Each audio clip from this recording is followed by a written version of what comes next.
My Ayahuasca Journey, Part 1. It felt like I had been searching for the answer for years, a gnawing, persistent question that lived deep inside my bones. What happened to me as a child? So in 2018, when a news producer friend of mine said, "Hey, we need someone to go do ayahuasca and be interviewed about it," I said yes. I did zero research. I wanted to stay fully open-minded. In hindsight, this was typical, but foolish. I was told to wear all white, and I was given a specific diet to cleanse beforehand.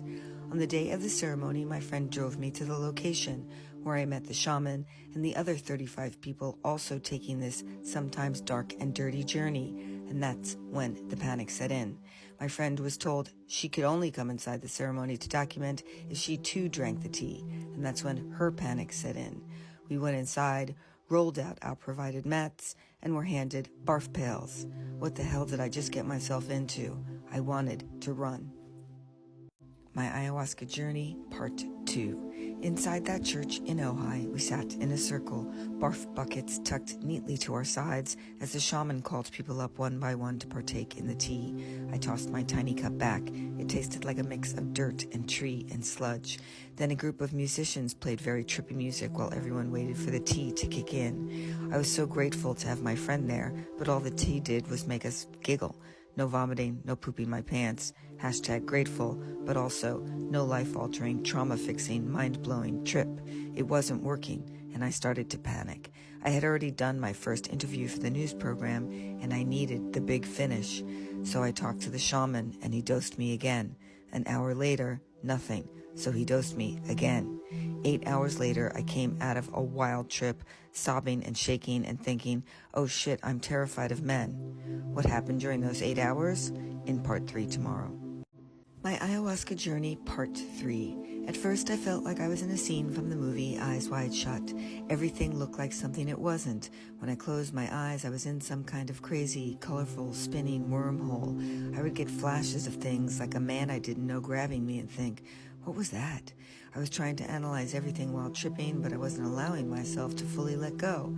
I didn't want my friend anywhere near me, so she hid off to the side so she could document what was happening for her news story. At one point, she said I was writhing around on the floor while the musicians stood over me, playing and chanting. I don't remember any of that or much of anything else. And then I was sobbing and shaking and longing to be held. Once everyone was back to normal, we all talked about our experiences, but I still had no answers other than this new feeling that I was terrified of men. I drove home angry and frustrated and decided to meditate and had a vision so real I burst into tears and called my mom. What she told me changed me forever. Part 4 tomorrow. My Ayahuasca Journey, Part 4, Trigger Warning. I went into a fairly deep dive for me while meditating this time, so much so that I was convinced I was sitting on a bearded man's lap and he was holding me against my will. I had to actually stop and look underneath me. I called my mom later and told her about the ayahuasca. She said, "Why do you do these crazy things?" I asked again if she was sure nothing happened to me as a child. She said, "Well, you did tell me once that you thought you were molested, but I told you that was crazy." Instantly, my entire body left my body, shooting out through my pores, and I let out a guttural scream cry. Finally, I knew I wasn't crazy.